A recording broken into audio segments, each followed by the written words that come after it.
Welcome to Married to Movies. Industry insiders John Russell and Tracy Kring live and work happily in cinematrimony. They're sharing behind-the-scenes adventures of writing, producing, and appreciating films. Good morning, babe. We are right before the snowpocalypse, the snowmageddon. The story will have already been told by Monday when people are listening to the show, so hopefully we all made it through. Was there a snownado? In the 90s, like maybe 92, 93, when I was living in Tennessee, we had a giant snowstorm, not by New York standards, right. but I mean, that's true. In New York, I've seen one day be 30 inches of snowfall, so it wasn't like that. No. But it was 10 or 12 inches. Yeah, I mean, it's a lot by Tennessee standards. It significantly shut everything down. And power went out. The new He-Man trailer. What'd you think of that, Bab? I didn't know we needed He-Man. We don't. I mean, my brother loved He-Man, had all of the toys. Right. Alison Brie is Evil Lynn, and Jared Leto is unrecognizable as Skeletor. And everybody's making the internet joke that as long as he doesn't talk or we can see his face, they're okay with him being Skeletor. How is it Jared Leto at all if we don't see him or hear him? I don't know. Why did it need to be him? I'm sure there will be some representation of Jared Leto's voice. It's not going to be like Arnold Schwarzenegger in Hercules where they change his voice. It was like, no, I am Hercules. And it didn't sound a thing like Arnold Schwarzenegger. One of the weirdest voice change replacements that I've ever seen is Andie MacDowell in Tarzan, the Legend of Greystoke or something. That's true. They replaced her entire voice. They didn't like Andie MacDowell's voice. Well, I'm like, why did you hire a girl who was like obviously from the South? Had a very, very heavy Southern accent. And she has a very Southern accent. But I said Idris Elba is in it, and you said which character did he play? I figured he would be Man at War. You said Man of War. Man of War. Like he's a jellyfish. Man of War. Man of War. Right. Man of War. He's like Man at War. Like men at work. Exactly. Men at work. Man at war. No, you said Man of War. Isn't that what y'all do? You were referring to the jellyfish is what you were referring to. No. I thought he was like a man of war. Like he was like the War Department. Okay, that's fair. What is that called now? The Department of War. Yes. That's him. That's Idris Elba. He plays the Department of War. He's Pete Hegseth. No, Pete Hegseth is Fisto. That's Pete Hegseth. For those of you who don't know, there is a character in He-Man known as Fisto who has giant arms and huge fists. And everything you say about Fisto is funny. If you're into I hope Fisto is in it. If you're into that kind of thing, let's make sure we get Fisto. Why is that so funny? I know. It's the joke from a 12-year-old, I'm sure. I remember Orko. They always have this annoying character who is kind of like, the comic relief. Orko was the character in the show that reminded us what was going on all the time. Oh, are you talking about like characters like Snarf? The beginning 5 minutes of every Vampire Diaries. Yes. And Matt Damon was talking about that with his show. The Rip. The Rip. That he had to constantly repeat the dialogue. Everything that was happening. Or they would show like little clips because apparently everybody is doing like nuclear fission instead of watching the show, and they're just like looking up and they're like so into it that they couldn't possibly follow 2 or 3 things at the same time. You insist on it. You say you want there to be multiple things going on at the same time. Maybe I have a problem though. I can't afford to take the time that it's going to require to watch something. I can't afford to lose that time. Right. So I have to do double time all the time. I was leaving to go do some errands and stuff. And I was like, oh, what you going to watch? And you were like, oh, it's in the cut what? Like, that was such a random choice. Plus, it's kind of sexy. Okay, so, maybe you wanted some alone time. I don't know. Mark Ruffalo in definitely a very unmarked Ruffalo part. Meg Ryan. I think he's great in that role, though. But I always wondered, like, I've seen In the Cut, but I don't remember what the In the Cut part is. And is it that she, like, sees the killer's dick and there's a cut on the top of his dick, and that's how she knows he's the killer? And that is in the cut of In the Cut? Wait, are you referring to like circumcision? No, it's not like circumcision. There is a shaft shot. After they have sex for the first time, I think there is an unintentional tip of Mark Ruffalo. Well, first of all, nothing is unintentional. I mean, that's a decision. That was probably in the contract. I don't know if censors like the MPAA noticed it. Like they missed it. Is the thing. It's a very shadowy movie. It's like really pretty, but also like has this great dirty city feel. Right. And Meg Ryan is a teacher and is kind of inappropriate with some students. And right. Jennifer Jason Leigh is in that. You said that you felt like she does. It was like a Nicole Kidman role that Meg Ryan got. Well, I kept looking at Meg Ryan and like her mood and her body language and her deliveries, and I was like, "Oh, this is Meg Ryan. This is not Nicole Kidman." I think because it's a Nicole Kidman role. I feel like the end of that movie takes place at a lighthouse, and I think aren't there a lot of movies where the ending is at a lighthouse, but I don't think that there are that many lighthouses. I don't know because I didn't watch the end. Oh, you didn't watch it? Yes. I don't remember this. Okay. In the 90s, you're right. A lot of movies ended at lighthouses. Had endings at lighthouses. And why? Well, I think it was. Well, you have that cool shot when it comes around. Yeah. Yeah. I think possibly the Lighthouse Association of America was really promoting itself to films. Yes. And lighthouses look like dicks.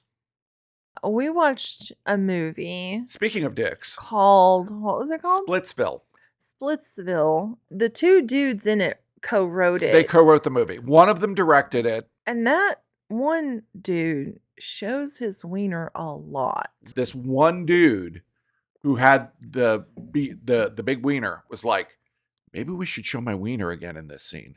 They would just like be like, okay, and then this next scene, how can we start this scene? Hey, how long's it been since we showed my wiener? Good point. Maybe let's have you get out of the shower. Yeah. Okay. Can we find another way for me to show my wiener? Okay, fine. Started in the shower. He was like, I've got one thing that is going to set me apart in Hollywood. The other dude, I don't think wanted to show his wiener. No, there was a scene. Never did. There was a scene where he took off his clothes. And then he didn't show anything. But there was a scene where Dakota Johnson, who really had a good year of movies. Materialist was great. Yeah. Okay, so she's been playing these characters where she is really smart and really intelligent and really beautiful, and she is with pathetic men. If they're not showing their giant dick, they're being a total dick. Yes, you either show the dick or be the dick. Also, the female characters are written so that they're really only alive when the men are there. I have no freaking idea what... Okay, so the dude is a gym coach or a teacher or something at a high school. Yes. I have no idea. I think she's a stay-at-home mom, Dakota. The other wife, I have no clue what she did. But it's like they all break up. They all get back together. They all fuck around on each other. It reminded me of like other films like Flirting with Disaster or... It's not as good as that. No, it's not as good as that. It's not as funny. Right, not as funny as that. Or what's the one? Forgetting Sarah Marshall. There was a little bit of that vibe to it. But not as funny as that either. The mind reader dude. Oh, the mind reader dude was a great idea. So the big schlong guy's wife ends up dating this mind reader guy. He's like the 10th or 11th, person that she's dated. And he's there at a birthday party. And he's like trying to prove, he's like the clown. He's like trying to prove to the kids that he's psychic. We kind of don't believe him. But then she sleeps with her husband. They get back together. And the big dick guy. When they come down from having sex, the mind reader guy's like, "How could you?" He's like, he immediately knew, and like he actually can read their minds. This was an ongoing joke. Yeah. Something else that you pointed out: we never knew anybody's name in that movie. I have no idea. No, I have to refer to them as the big dick guy. Yes. The dick guy. Yes. Because he's a total dick. And Dakota Johnson and the other girl. Last night we watched Deliver Us from Nowhere. Deliver Me from Nowhere. It's Deliver Someone from Nowhere. The Bruce Springsteen biopic was really about Nebraska. Yeah, it was about that whole album. It was like he was at the height of his career, and he was then at that point he was going through major depression and kind of major guilt about what he was becoming, and really kind of going very much into his own head, and wrote this incredible album, Nebraska, as kind of like the response to that. He was like sitting at home after he's, coming home from the road in a rental house, and just like randomly Badlands comes on. Right. And Badlands is such a good movie. Oh, absolutely. It's such a good movie. And he was inspired by Badlands, and he was inspired by Night of the Hunter. It was 2 movies that really inspired him, was Night of the Hunter and Badlands. I really love it when movies are like the inspiration for something. Well, the way he processes, that art and turns it into this other art. By far my favorite Bruce Springsteen album. He's in the recording sessions, and they're getting the Born in the USA. They're getting that stuff. They're getting that stuff down, and like it's turning out really great, and everybody's excited. Yeah, everybody's pumped. The Nebraska stuff, that it just like he keeps being furious about it and probably wasting a ton of money because he wants it to sound exactly like it sounds the way he recorded it on cassette tapes in this little bedroom. Anything they do to it is ruining it. Yeah, so eventually he's just like, take this tape and make it to where we can duplicate it. And they're like, well, we can't. Like, it's just like... Yeah, Mark Maron's like, it's distorted. It's the way that you recorded it. It was a mess. Recorded wrong, and he's like, yeah, I know, because it wasn't like supposed to be something that we released, but, this is how I want it to sound. Mark Maron's character takes it to the guy who puts things on vinyl. Right. And he's like, is there anything we can do? And the guy's like, well, it's all about like the grooves. Yeah, how deep the grooves are. And if we like don't go too hard and do this. Yeah, basically to make it where people have to turn it up if they want it louder. Yeah. Instead of it being kind of in your face the whole time. At first, he's like, yeah. Right. I thought that was like such a brilliant idea. And really, that happens to me all the time where it's like something's not usable. Right. And you're trying to figure out a way to make it usable. Right. The issue I always have with biopics is they always feel like they have such an agenda. He was a dick. He was a dick. He was very selfish.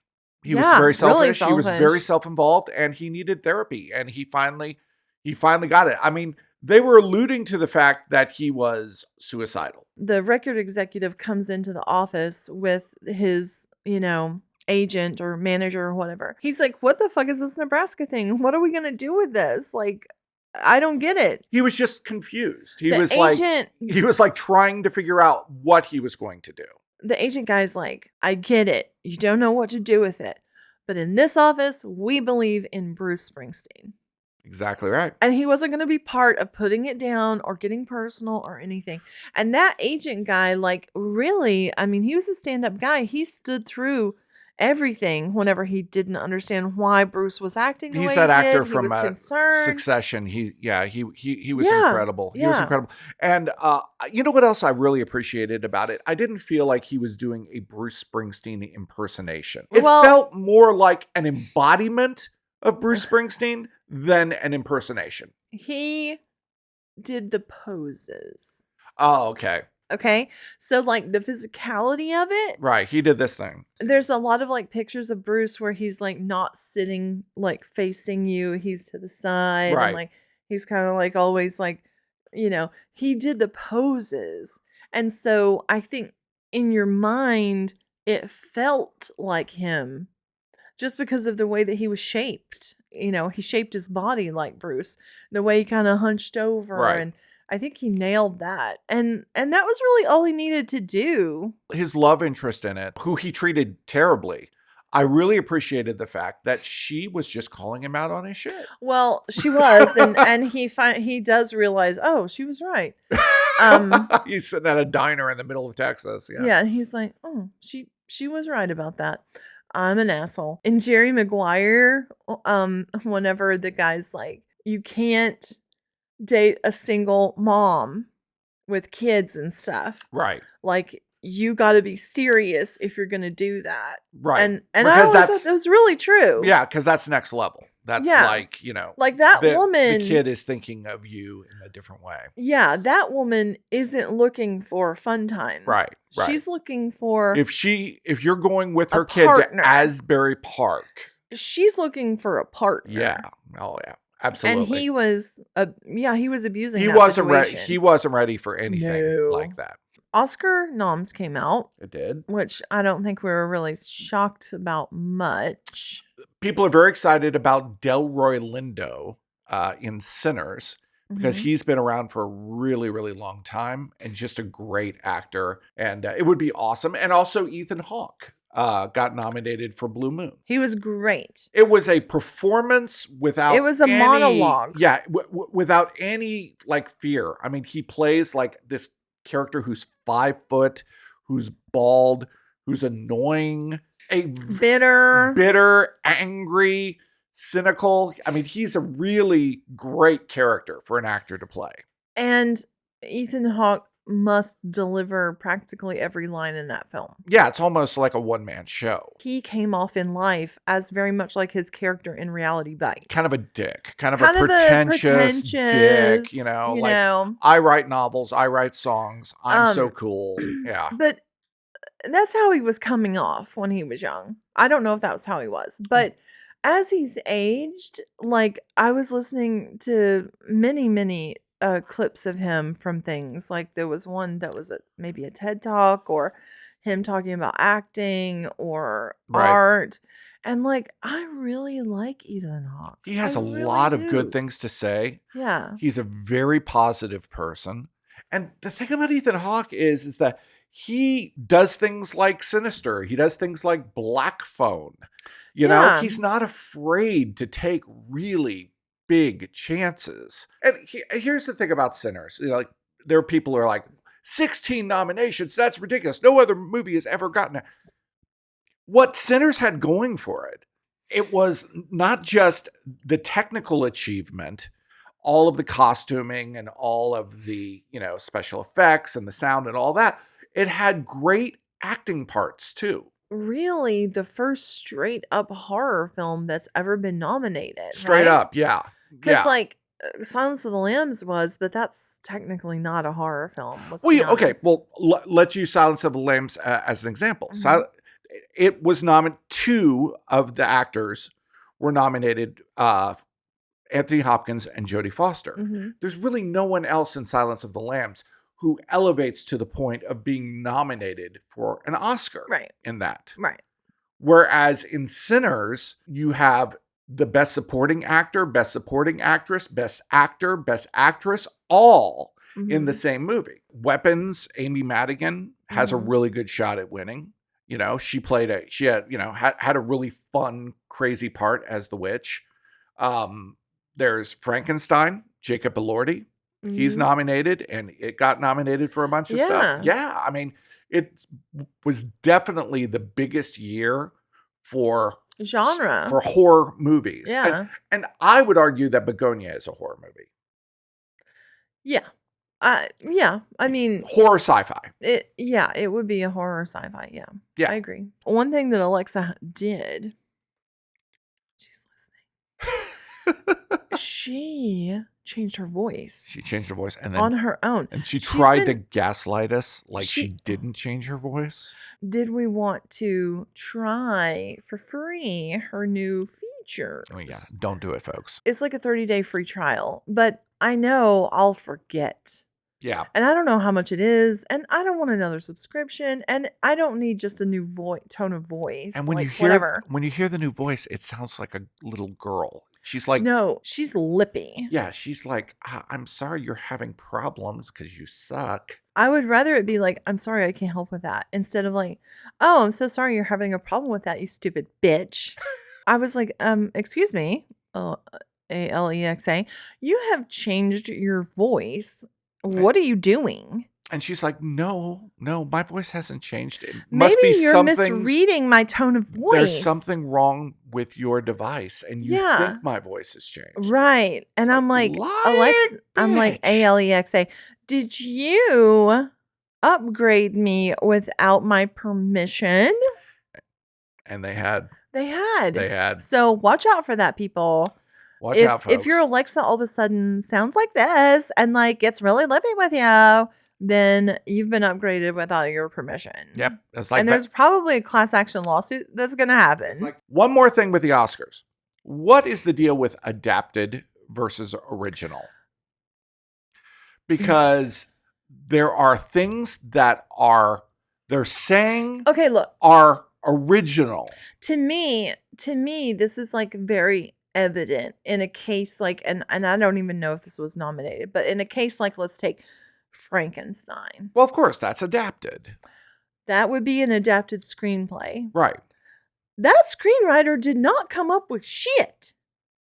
Well, okay. I mean, there are things in the they didn't have to invent Frankenstein. They didn't have to invent any of the things that make it Frankenstein. Right. They didn't have to do anything but read something and come up with some ideas to adapt it to a screenplay and make it like movie instead of book.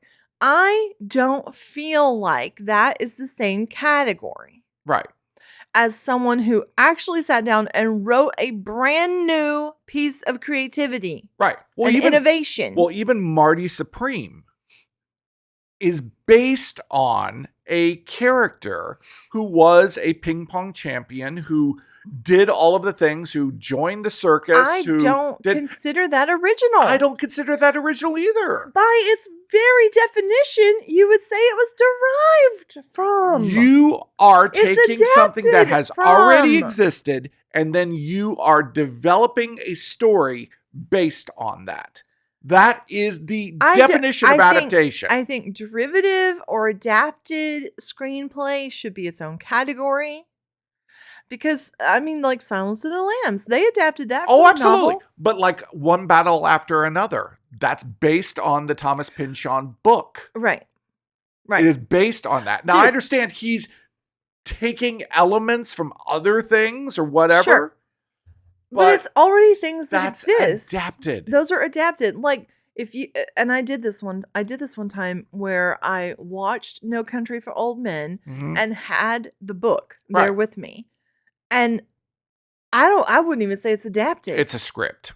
I'd say the book was the script. The book was the script. Yes, that's like, true. There's exactly, like, they didn't adapt shit.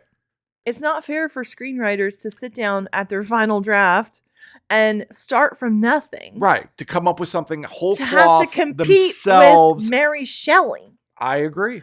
Adaptation, it's like showing up to the closet that already has been built, already has coat hangers. You just come on and hang your clothes. Wow.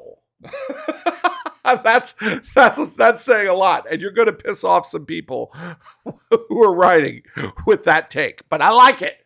That take was hot, baby. Prove me wrong. When you came back from that networking thing, you showed me like a little business card someone had given you, but it was actually like a little die cut sticker. It was like her face. It was like her face and her hair. And there was with the little Instagram. Little Instagram. And it was a sticker. And I've got it on my wall. I thought, that's so smart. I saw this thing and like, is it real? Is it not? I don't know. But they were trying to recreate the Big Bang. Oh. And they accidentally made gold. Yeah, that's a horrible idea. is gold going to be worth anything Well, if they know how to make it out of nothing? No, that sounds like a Kurt Vonnegut story. It does. It's like they were trying to do one thing and then they ended up destroying the world. Trump was going to invade Greenland. NATO sends troops to Greenland so that if Trump attacks Greenland, he's actually attacking NATO. They're talking about destroying NATO if it happens. And then he comes back and says, oh, I came up with a deal, but I'm not going to tell you what that deal is. It's not a deal. It's a possibility. There's a possibility of a concept of of a deal. I'm not going to tell you what it is. It's so Y2K. But it was so It's a nothing burger. It's a perfect thing, and I did it. And people who buy that kind of thing, people who are buying the idea that this manufactured crisis has a manufactured answer, but I'm not going to give you the information about it. I have no respect for you. It's like, yeah, I have a boyfriend. Oh, who is he? Oh, you wouldn't know him. Oh, he's in Canada. In Canada. Yeah, exactly. It's like Muriel's wedding. Oh, his name is Tim. That's what? Right. Tim Sims. You brought up to me the other day, people talk about going from good to bad. Okay. And then I was like, yeah, and then you can go from bad to worse. Right. But nobody ever talks about going from worse to bad or going from bad to good. Okay. Like, we just don't go up and down that ladder the same. Things are good. Right. And then they get bad. Okay. And then they go from bad to worse. They go from bad to worse. It went from the worst it could possibly be to bad to just bad. It was just bad. It was just really bad. And then eventually, it was pretty good. It actually worked out, so it's good. We're good.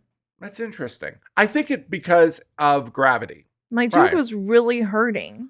It went from worse. It was so bad. It was the worst for like a month while I was waiting on my root canal. And then it was kind of bad. And then it was getting bad. it. Like getting the root canal was not the most comfortable thing in the world. Right. And it kind of takes a while. Right. It didn't hurt, but it was just bad. And then it went to good. And now you've moved on to good. It's so cute. So can we go from worse to bad to good to great? No, I'm great now. I'm great. And I actually like this cute little tooth I have now. I think you are so cute and your tooth goes with it perfectly. Oh, thanks. Thank you. And I love the leopard, by the way. Well, I'm really going for it. It's all leopard all the time. Wow. Thundercats. Oh. It's hard not to get romantic about movies. Thanks for listening to Married to Movies. John and Tracy will meet you for breakfast tomorrow.